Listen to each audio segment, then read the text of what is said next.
আল্লাহর নাফরমানি করা অবস্থায় মৃত্যু আসলো। 1 সেকেন্ডে 1 মিনিটে হিসাব বদলে যায়।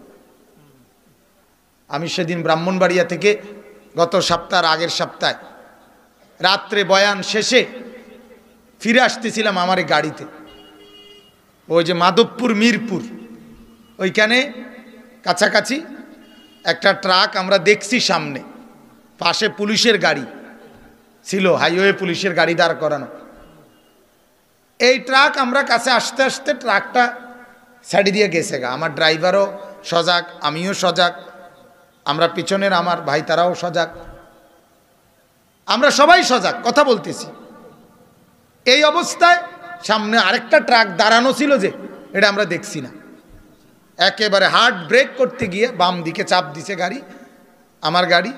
পরে ব্রিকফিল্ড ছিল এখানে, এটা আদলার স্ট্রাইক করা, এটার ভিতরে গাড়ি ঢুকে গেছে, একবারে কাত হয়ে গেছে। মানে আর 1 সুতা 1 ইঞ্চি কাত বেশি হইলে আমরা ডিগ উল্টে যাই, আমি সহ। পরে ডান পাশের ড্রাইভারের দিকের যে দরজা, এই দরজা থেকে নিয়ে একবারে হেডলাইট যেই ওই পর্যন্ত পুরাটা বসকায় গেছে। এটা পুরাটা খুললা বদলাইতে হয়েছে। 5 দিন গাড়ি গ্যারেজে ছিল, মালিকের ইচ্ছা। কিন্তু আমরা 5 জন ছিলাম গাড়ি পিছনে, পুরা 3 জন, আমি সামনে, আমি ড্রাইভার।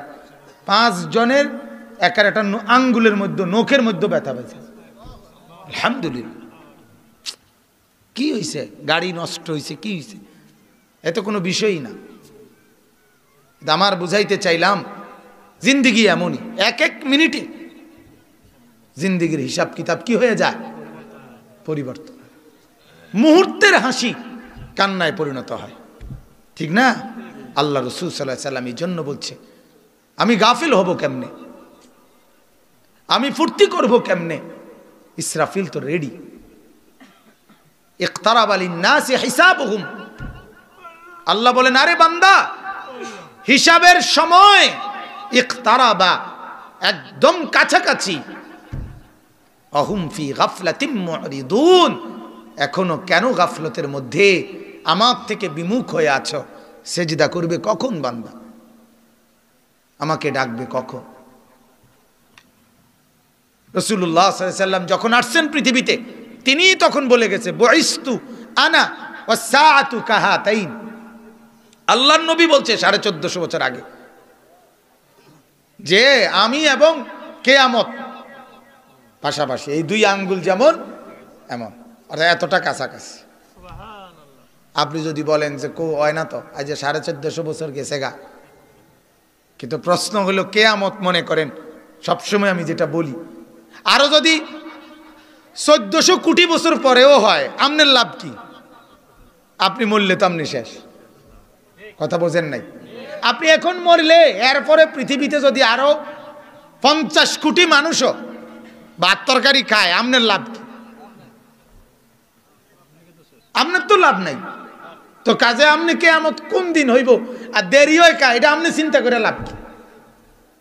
আপনি তো চিন্তা করবেন আমার মৃত্যু আরো 500 বছর পরে হইব কিনা, আগে এটা খবর লন, তাইলে আপনি একটু আরাম করেন, ঠিকই না? বলেন না কেন? আপনার হায়াত যদি মনে করেন আর যতটুকু সময় লাগে, ইয়া রাসূলুল্লাহ, আমার মনে হয় মৃত্যু তার চাইতেও কাছে। 2 রাকাত নামাজ শেষ করতে পারবো কিনা, আমার এটা মনে হয় না।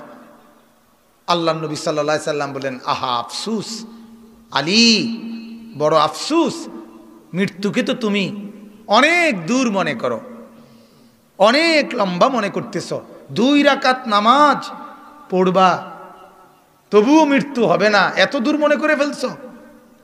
আল্লাহ রাসূল সাল্লাল্লাহু আলাইহি সাল্লাম বলেন, বরং ডান দিকে সালাম ফিরাবার সময়, বাম দিকে যখন সালাম ফিরাবা, মৃত্যু তোমার ডান পাশের সালাম থেকে বাম পাশে ফেরত দেওয়ার সুযোগও দিবে না।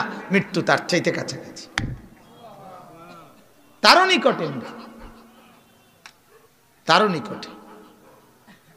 এজন্য আমরা প্রত্যেকেই, আমার ভাই, আমি প্রতিদিন এ কথা বলি, রাত দিন এ কথা বলি, হাসি ঠাট্টা তামাশা মজাক মস্কারি রসিকতা, এটা যেন আমাদের ওয়াজের মধ্যে মাকসাদ না হয়। ঠিক আছে না ইনশাআল্লাহ? এই ফিকির যেন থাকে আমাদের, আখিরাতের ফিকির, পরকালের ফিকির। পৃথিবীর সব জায়গায় তো তামসা চলতে আছে, অটোর ড্রাইভার পর্যন্ত গান চালায়, তামসার বাকি রইল কি? মোটরওয়ালা রিক্সা হেইতেও তো আপনার গান চালায়, আর তামসার বাকি রইল কি? কথা বলেন না কেন? কটকটি বেশি নাও তো কি বেছে, গান লাগায় বেশ। বাদাম বলা হয় যে বাদাম, হ্যাঁ তেও তো গানে গানে বাদাম বেছে। কথা বুঝছেন কেন? বাদামও তো বেছে গানে গানে। তামসা তো দুনিয়ায় সব আইটেমেই তামাশা। তাইলে তামাশা যদি সব জায়গায় হয়, আখেরাত বনবে কোথায়? কোথাও কি আখেরাত দরকার নাই? বলেন না। এজন্য মাহফিলগুলো যেন মসজিদের জুমার বয়ান, মাহফিল, মাদ্রাসা, খানকা, ওয়াজ, নসিহত, এগুলো যেন হয় আখেরাতের কি ভাবনার ফিকিরের জায়গা। এটা যেন কমপক্ষে তামসা না হয়। বলেন ইনশাআল্লাহ। আল্লাহ আমাদেরকে তৌফিক দান করেন।